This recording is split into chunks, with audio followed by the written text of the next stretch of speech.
ఈ మధ్య కాలంలో ఏదైనా సినిమా రిలీజ్ అయితే ఇంట్రెస్ట్ ఉన్న వాళ్ళు మొదటి రోజే థియేటర్లకు వెళ్ళిపోయి చూస్తున్నారు. కొంతమంది 4 రోజుల తర్వాత చూద్దాంలే అనుకుంటారు. మరికొందరు ఎలాగో ఓటీటీలోకి వస్తుంది కదా, అప్పుడు చూద్దామని ఓటీటీలో వచ్చే ఆ సినిమా కోసం ఎదురు చూస్తూ ఉంటారు. అలా ప్రేక్షకులు ఎంతో ఆసక్తిగా ఎదురు చూస్తున్న సినిమా ఇప్పుడు ఓటీటీకి రాబోతోంది. అయితే దాన్ని చూడాలంటే అమౌంట్ పే చేయాల్సి వస్తుందేనని అంటోంది డిస్నీ సంస్థ. ఆ సినిమా పేరే ముఫాసా ది లయన్ కింగ్. ఈ సినిమాకి ఉన్న ప్రత్యేకత ఏంటంటే ఇందులోని ప్రధాన పాత్ర అయిన ముఫాసాకు సూపర్ స్టార్ మహేష్ డబ్బింగ్ చెప్పారు. ఇప్పటి వరకు మహేష్ ఏ పాత్రకు డబ్బింగ్ చెప్పనే లేదు. జల్సా వంటి సినిమాల్లో వాయిస్ ఓవర్ చెప్పారు తప్ప ఒక క్యారెక్టర్కి మాత్రం తన వాయిసే ఇవ్వలేదు. 1994లో యానిమేటెడ్ మూవీగా వచ్చిన ద లయన్ కింగ్ అప్పట్లో సంచలన విజయం సాధించింది. దాదాపు 25 సంవత్సరాల తర్వాత 2019లో ఇదే టైటిల్తో 3D యానిమేషన్తో పాటు స్పెషల్ విజువల్ ఎఫెక్ట్స్తో రియల్ యానిమల్స్ ని తలపించే విధంగా ది లయన్ కింగ్ చిత్రాన్ని నిర్మించింది డిస్నీ సంస్థ. ఈ సినిమా ఇంగ్లీష్తో పాటు పలు భారతీయ భాషల్లో రిలీజ్ అయి విజయం సాధించింది.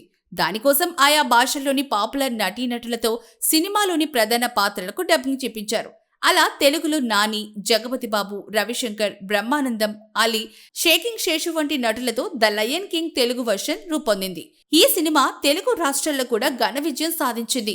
5 సంవత్సరాల తర్వాత ఈ సినిమాకి ప్రీక్వెల్ గా రూపొందిన సినిమాయే ముఫాసా ది లయన్ కింగ్.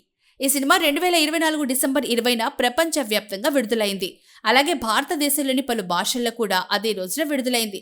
ఈ సినిమాలోని ప్రధాన పాత్రకు మహేష్ బాబు వాయిస్ ఇవ్వగా మిగతా పాత్రలకు బ్రహ్మానందం, అలీ, సత్యదేవ్, అయ్యప్ప శర్మ వంటి నటులు డబ్బింగ్ చెప్పారు. ప్రపంచ వ్యాప్తంగా ఈ సినిమా రికార్డు స్థాయిలో కలెక్షన్లు సాధించింది. అయితే ఈ సినిమాను థియేటర్లలో చూడని వారు ఓటీటీలోకి ఎప్పుడొస్తుందా అని ఎంతో ఆతృతగా ఎదురుచూశారు. వారి నిరీక్షణ ఫలించి ఫిబ్రవరి 18 నుంచి డిస్నీ ప్లస్ హాట్స్టార్లో ముఫాసా ది లయన్ కింగ్ చిత్రం స్ట్రీమింగ్కి సిద్ధమైంది. ఈ సినిమా కోసం ఎదురు చూస్తున్న లయన్ కింగ్ అభిమానులకు, మహేష్ అభిమానులకు డిస్నీ సంస్థ ఇక్కడే ఒక ట్విస్ట్ ఇచ్చింది.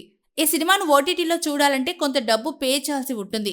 ఉచితంగా చూడాలనుకునే వారికి ఏప్రిల్ 1 నుంచి ఈ సినిమా డిస్నీలో అందుబాటులో ఉంటుంది.